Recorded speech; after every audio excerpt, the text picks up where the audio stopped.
ଆପଣମାନଙ୍କୁ ସ୍ୱାଗତ ପୁଣି ଥରେ ମୋ YouTube channel CB ଚିନ୍ମୟରେ।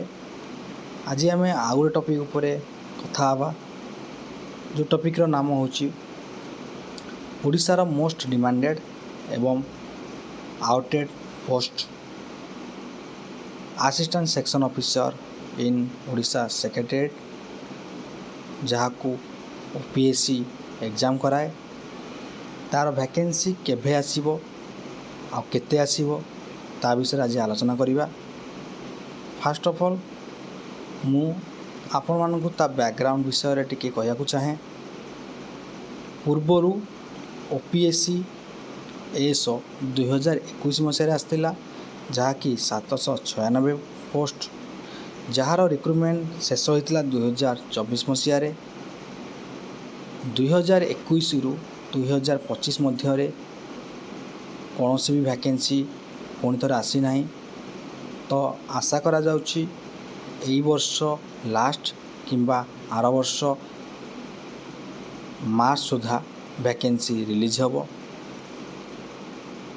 Vacancy release ପୂର୍ବରୁ ଆପଣମାନଙ୍କର ଜୋରଦାର ପ୍ରସ୍ତୁତି କରିବାକୁ ପଡ଼ିବ, କାରଣ ପୂର୍ବ ବର୍ଷ ଜିକେର କୋଶ୍ଚିନ୍ ହାର୍ଡ଼ ରହିଥିଲା। ତେଣୁ ଆପଣମାନଙ୍କୁ ସେଇ ଲେବୁଲ୍ର ପ୍ରିପାରେସନ୍ ଦରକାର। ତେଣୁ ଆପଣମାନଙ୍କ ପାଖରେ 6 ମାସର ଗ୍ୟାପ୍ ରହିଛି। ସେଥିମଧ୍ୟରେ ଆପଣ ଭଲ ଭାବରେ ପ୍ରିପାରେସନ୍ କରନ୍ତୁ ଏବଂ ଗୋଟେ ସିଟ୍ ନିଜର ସୁରକ୍ଷିତ ରଖନ୍ତୁ। ଏବେ ଆମେ ଯିବା ଭ୍ୟାକେନ୍ସି ଉପରେ।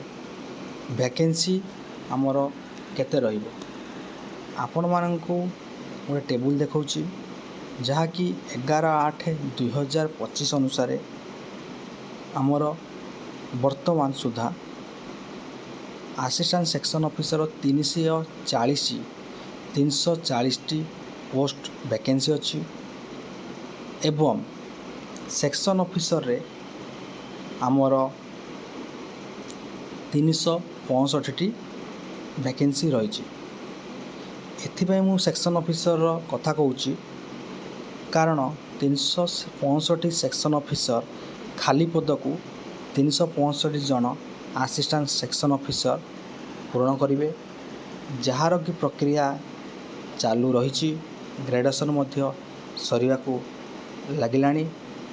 ତ ଆପଣଙ୍କର ବହୁତ ଜଲ୍ଦି ପ୍ରମୋସନ୍ ପ୍ରକ୍ରିୟା ସମାପ୍ତ ହେବ ଏବଂ ସେଇ 365 ଆଉ ବର୍ତ୍ତମାନ 340 ପୋଷ୍ଟ ମିଶି 705ଟି ପୋଷ୍ଟ ଭ୍ୟାକେନ୍ସି ରହିବ।